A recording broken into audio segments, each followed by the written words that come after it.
Good morning to my friends and family, and welcome to this special episode of Jim's 5 a.m. Club. What I want to do today is reflect on a very wonderful event that I attended last night with my wife Paula and my sister-in-law Elpida. It was a gathering of about 40 or 50 people at a wonderful restaurant, a beautiful restaurant called Angelo's, where we came together to honour and pay tribute to a man who over his lifetime has become a leader and a master in a specific field of martial arts. I'm referring to Andrew Rubis, who is my uncle. He's married to my auntie Anna, and he has two children, Stefan and Chrysula, and a number of wonderful grandchildren who have a bright future ahead of them. And I didn't plan on having to say anything last night, but my cousin Chrysula asked me if I was going to say something, and it would be remiss of me not to say anything. So I spoke for about 8 minutes last night off the cuff, but since then I've had some time to reflect on the wonderful contribution, the great contribution that my Uncle Andrew has made to the fabric of martial art here in Australia. Something that needs to be celebrated, needs to be shared, and of course needs to be acknowledged. And what I'd like to do today is just add a little bit more to what I said last night. And I had the honour, and I have the honour of knowing my Uncle Andrew longer than most people, because back in 1970, it must have been 1970, he came to Australia. He left his homeland, he left his family, he left his dreams behind when he emigrated from Greece, and he came to live in Australia like many migrants. He came to this country in search and looking for a better life to enable him to express himself freely and to start a family, to find love and to find fortune. And I remember Uncle Andrew reminding me that when he came to Australia, he went and stayed with a fellow named John Mamalukos and his wife. I think that they were married back then, Sophia. And the first people that he visited, the first people that he met in Australia outside of his hosts, was my mother and father in Kingsgrove, there on Kingsgrove Road, on the corner of Mashman Avenue and Kingsgrove Road. where he came with his friend John Mamalukos, and they met my parents. John went into the kitchen, made a couple of hamburgers, and introduced my Uncle Andrew to a hamburger. And Uncle Andrew remembers me as a 10-year-old on a bicycle, riding up and down. And then he would have visited every now and then, but I wouldn't have remembered him because I was young. And our lives were in parallel, unfolded in parallel. Because one of the first things what Uncle Andrew did when he came to Australia, and I guess through necessity, in order to build some purpose, in order to enjoy his time alone and to socialise and to meet people, was that he went and joined a martial arts class with some fellow Greeks, Con Hardis, and a few others whose names escape me at the moment. So he trained with them for a while, and then he left that training group that he had, and he went and joined another class with another significant person in the martial arts industry here in Australia called Merv Oakley, who had Goju Kai. And Uncle Andrew, expressing the person that he is, when he says he's going to do something, you can virtually go to the bank and use it as collateral, because he is an old school Greek, a man of his word, and when he says that he's going to do something, it's virtually guaranteed that whatever he utters, he will do to the best of his ability. And he commenced martial arts with Merv Oakley, and that was one of the first things that he did: start working and train. And train he did. And he was one of those students who wouldn't just tick the box like the rest of us to say, oh, you know, I've done martial arts. He wanted to learn everything about it and to be an authority and to know everything, because he has an eye for detail and a love for expressing himself and teaching what he knows. Because my Uncle Andrew is, from the deepest parts of his soul, a natural born teacher, somebody who loves people, loves humanity, and wants to take what he has, what he knows, and to share it generously with those around him. He wants and always has wanted to build a family, to be part of a family, and to express all the great lessons that he's learned in his life from his family, his friends.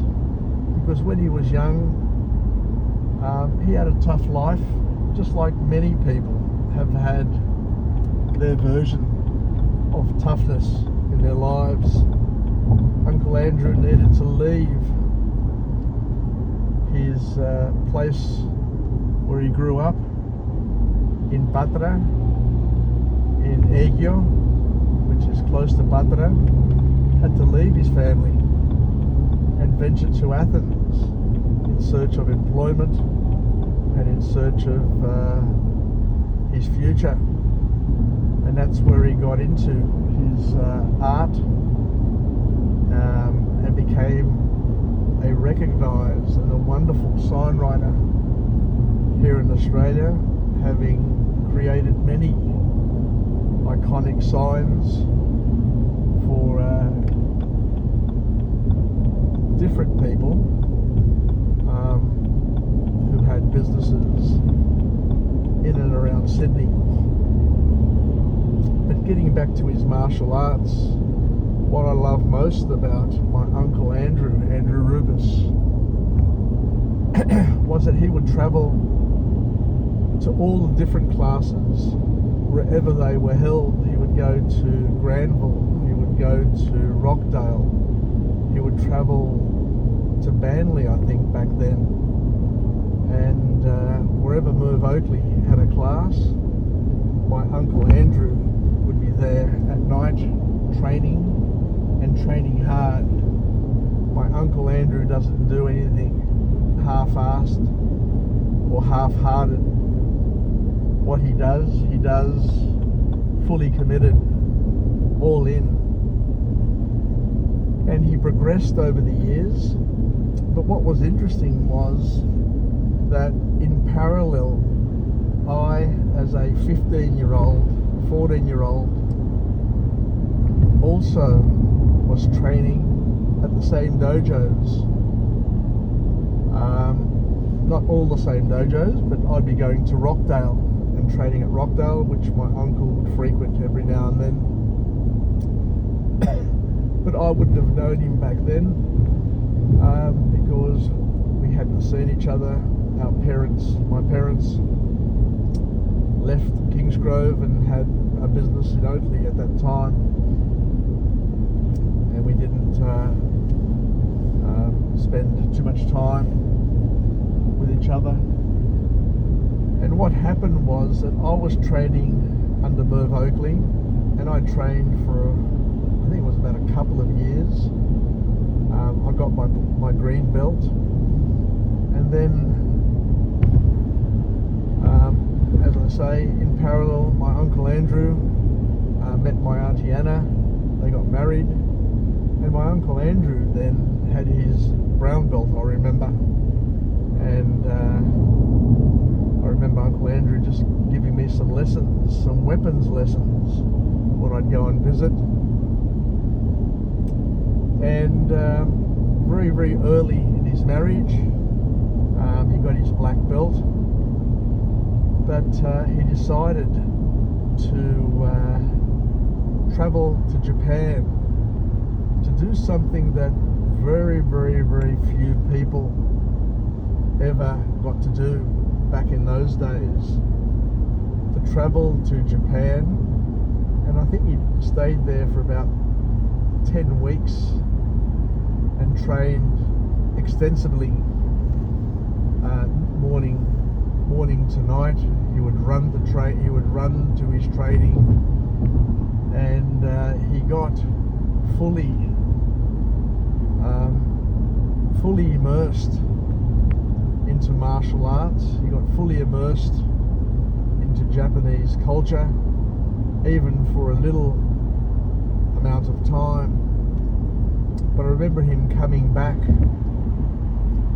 after being in Japan for that amount of time. I'd go and visit my Auntie Anna. We'd stay over with my Auntie Anna just to keep her company.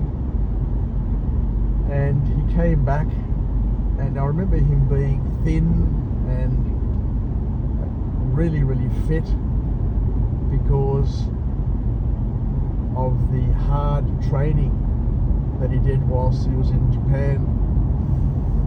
And he came back with a dream of opening up his own school, his own dojo. And who would have thought, looking back, and as I say, I went and I trained under Merv Oakley, and Merv Oakley was old school, he was tough, he was only very small, but he wanted people to know who the boss was in the dojo. And back in those days, martial arts was a little bit different to what it is today. It was very, very brutal, and it was very, very hierarchical. And the black belts, the senior grades, needed to maintain a certain level of respect within the class, and they earned that respect through brutality. And Merv Oakley, as I mentioned yesterday, was somebody who was quite brutal to his black belts. He would love to just terrorize them in front of all the other students, so that the students would know who the boss was, and there was no hesitation, and there was no doubt in anybody's mind. I would go to class there and I'd be really, really scared, I admit, as a 15-year-old. And there were lots of people who would turn up, have their first lesson or second lesson, and would never ever come back after watching the black belts fight. And as we said, back in those days, it was brutal, but everybody was respectful and really loved each other. So it was unheard of that a migrant who came and got a black belt would ever go and open up their own school. But my Uncle Andrew, to his credit, said that he was going to do it, and did it.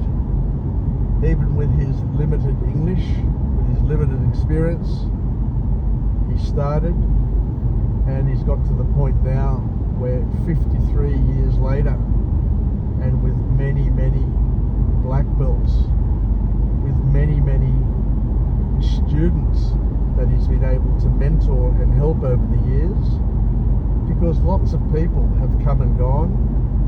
It's the type of discipline that is hard on the body and takes a lot of time and a lot of time out of your life to be able to enjoy it and to master it.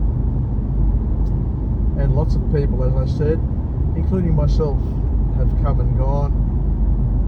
But what we haven't forgotten are the great lessons, the great times that we have learnt in those moments of immersion. The moment you go into the dojo, the moment you put on your gi, the moment the class starts, all of those things stay with you forever. And as I mentioned yesterday, we take from those classes the love that my uncle has been able to infuse into training, a certain love that wasn't present when I was working with Merv Oakley and training with Merv Oakley, and he's reshaped martial arts in a positive way, where he encourages his students, he emboldens his students, he helps his students grow and develop to help them reach their potential. He sees the potential in people, and he encourages and he adds a flame to that potential to help people reach that unreachable dream. And not only does he help people through love and through a mutual respect, but he also gives people a piece of his spirit. My Uncle Andrew is a very, very spirited person. He's a kind person. He's a loving person. He's not a show-off, but he has that spirit, and that spirit is a special type of spirit. And we're able to take not only part of his heart, but also part of his spirit, because as I also mentioned yesterday, that in those 53 years, in that training, in that drilling, in that learning and relearning and shaping, what Uncle Andrew has done is been able to build and train his mind, his body, and his spirit. So 53 years where a person has gone from being a white belt to a brown belt when I met him, to have trained under the masters in Japan, to have also trained other martial arts styles like Aikido and learning grappling and weapons. He would take private lessons, he would invest to learn, he would take time out from his family to go and build his skills, his knowledge, so that he could then take that and generously share it with whoever wanted to grow, develop, and become a martial artist. He has lived it. He has lived it, he has breathed it. My Auntie Anna has been by his side the whole time.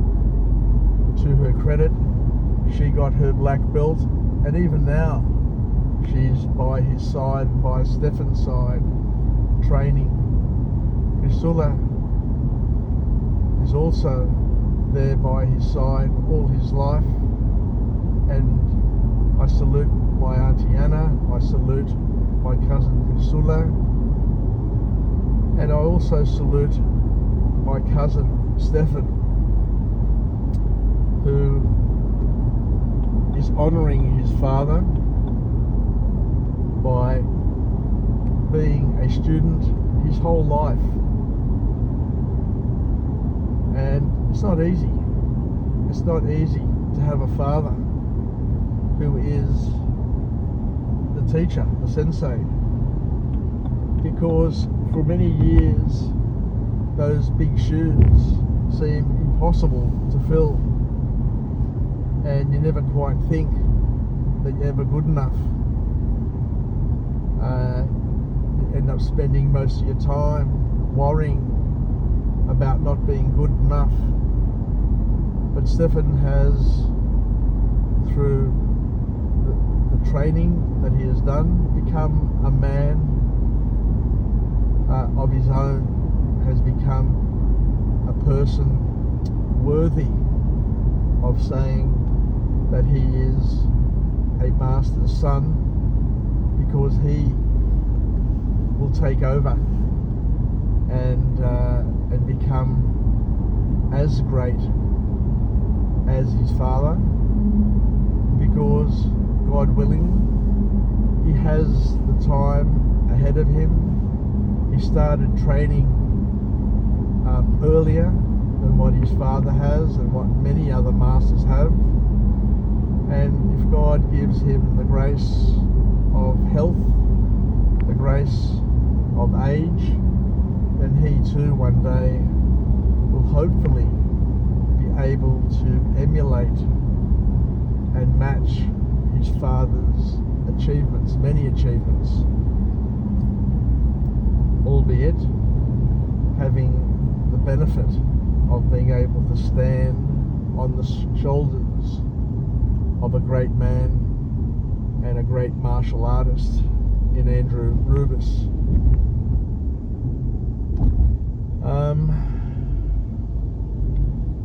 What I'd like to do is, I've almost gotten to work here, so just to continue to chat and to say that whilst I've been training with Uncle Andrew and Goju-Ryu and with my cousin Stefan, and hearing some of the wonderful stories that I heard yesterday, that it is obvious that my Uncle Andrew, my cousin Stefan, my Auntie Anna, the family, the Rubis family, has been able to take martial arts to the next level, to be able to have westernized it, and to say that my Uncle Andrew is probably one of the most highest ranked Westerners in the world, having been ranked by the Japanese, to be a black belt, to be a 9 Dan, and to have received those 9 Dans from the Japanese, who acknowledge and respect you and see you as one of their own, is in and of itself a once in a lifetime, once in 100 lifetimes honor. And to have been a student of Sensei Hanshi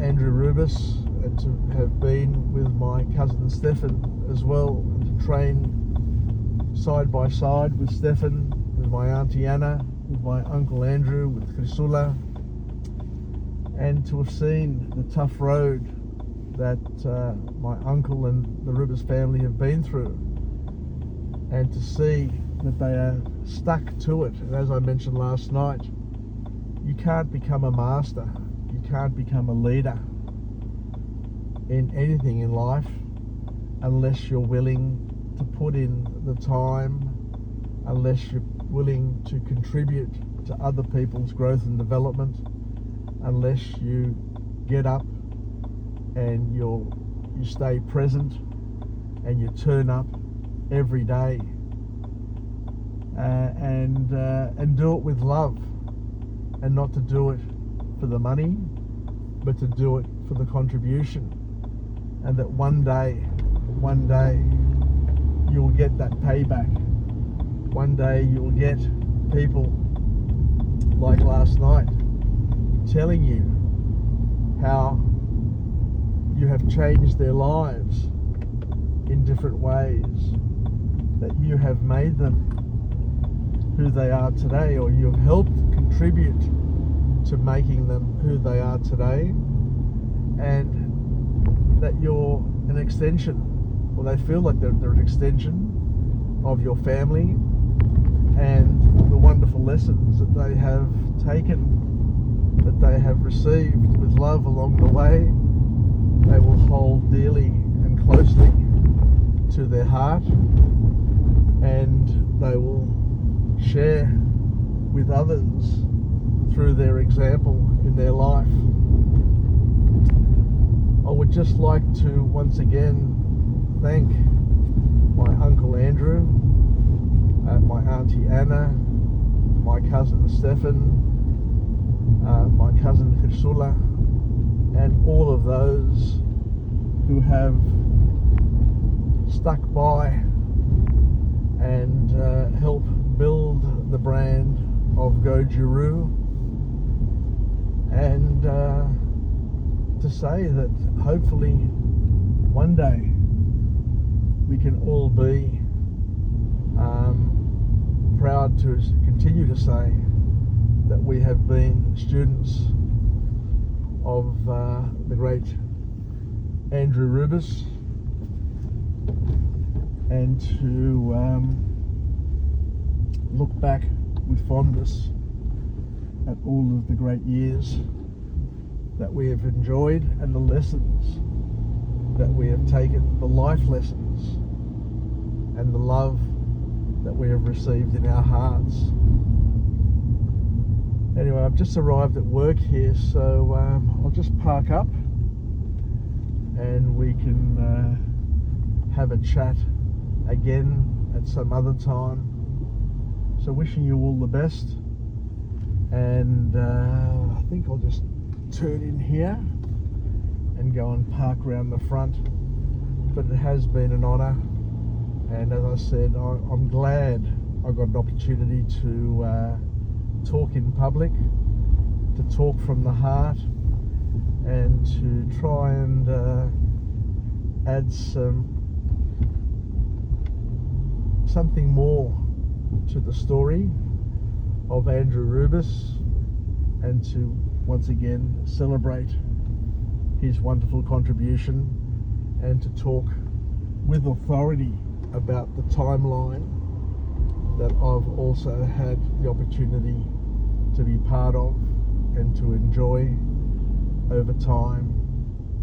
Take care, Yassas, and thank you, Uncle Andrew, for the many, many great memories, and I hope that you and your story can continue onward through your children, through your grandchildren, and for many more generations of all the students that you have touched and helped through your life. Take care. Us. Hey. And we love you very, very much, and we respect you more than anything else, because at the end of the day, it's all about respect and acknowledgement. And I know that for Uncle Andrew, that is his greatest reward. Take care, and bye for now.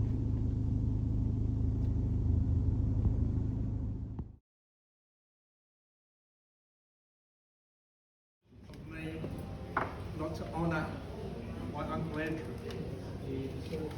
Uncle Andrew has been a champion, and 53 years of martial arts is how one becomes a leader and a master in their field. I know Uncle Andrew longer than anybody else in this room here.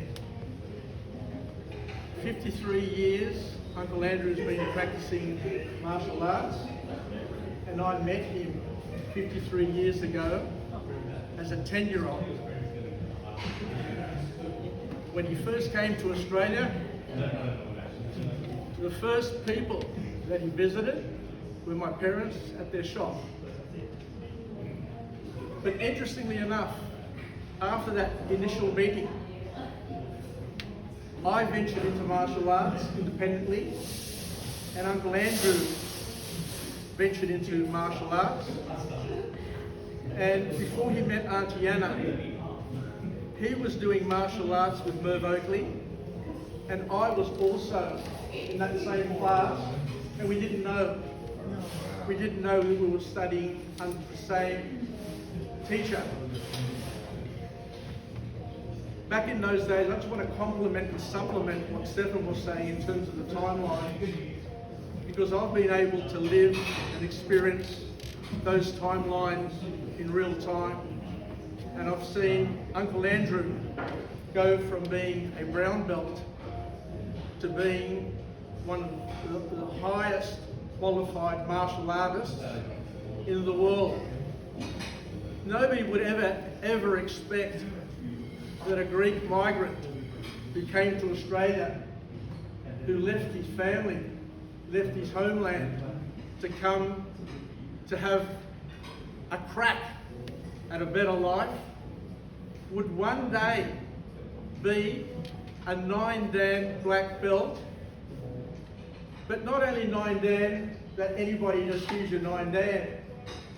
Uncle Andrew has received his 9-dan from Japanese masters. Back in those days, just so to put into perspective, back in those days, training was brutal. Merv Oakley was short. He was about 5'5", but he would brutalise the black belts. He would hammer them. There would be blood, and he would want his black belts to submit to his authority. He would ridicule them, which is something that I didn't like, and that's something that a lot of people maybe didn't like in those days. Whereas Uncle Andrew took those early lessons and he shaped them with love. He shaped them with respect for the students to enable them to grow and develop. The training back in those days was a very, very small dojo. Rockdale and Granville, I don't know if you remember those, Uncle Andrew. and Rockdale. They were tiny dojos, and you'd have 30 people training, and in summer it would be horrendous, the heat. You know, you'd be doing what you're doing in a very, very small space. Anyway, back in those days, I trained, I got to my green belt, and then I stopped. So I've got a history of stop-start. But what I want to say to you is that anything in life that is worth doing requires a thing called stickability. You've got to stick to it. And Uncle Andrew has that ability to focus and to stick to something. He has a spirit which is unique, which we've all learned, we've all experienced it, but we can learn from Uncle Andrew that nothing is impossible. People overestimate what they can do in 1 year, but underestimate what they can do in 10, and totally underestimate what they can do in 50. So time and effort and focus can take someone to the greatest heights in their field of expertise and their love. And Uncle Andrew has achieved that in many areas, and he's received a lot of respect. I have people, I've worked on some construction sites, and I have people coming up to me and tell me how Uncle Andrew has changed their lives. Grown men who have got grown children, who are successful in their own right, say wonderful things about Uncle Andrew, just like all those wonderful stories that we've heard tonight. Anyway, I won't keep you too long, but as I say, for those who are practicing, continue practicing, don't ever give up. I had to stop on a number of occasions because of physical reasons. I've had tendonitis in my Achilles tendon when I was brown belt with 2 black stripes. And 20 years later, I came back and started again and got my black belt. But you just got to stick to it. Because if you stick to it and you just keep on going step by step, you will one day achieve greatness. But not everybody can do it. So all I can say is just do it for as long as you can, because your body will break down. But it's not about the body. What Uncle Andrew achieved in those 53 years, in all that training, in all that perseverance, is that he was training his mind. And once you conquer the body through the mind, then you become a master. And then you create other people who are leaders, who potentially can become masters. Stefan, I salute you. Anieta, I salute you as well. Because it's been a hard road. I've lived your life with you in parallel. It hasn't been easy. Auntie Anna and Stefan and Priscilla, you know, you need to be very, very proud of this man. And everybody else, of course, is proud, because I've heard your wonderful story. And, you know, we are all proud of you. What you have done, and the love that you have shared, and the memories that you have created. But not only these people here, but lots of other people who have come and gone. They've taken with them something special. They've taken with them part of your heart, but more importantly, part of your spirit. And they give you hope, just like you give them hope. So thank you very much.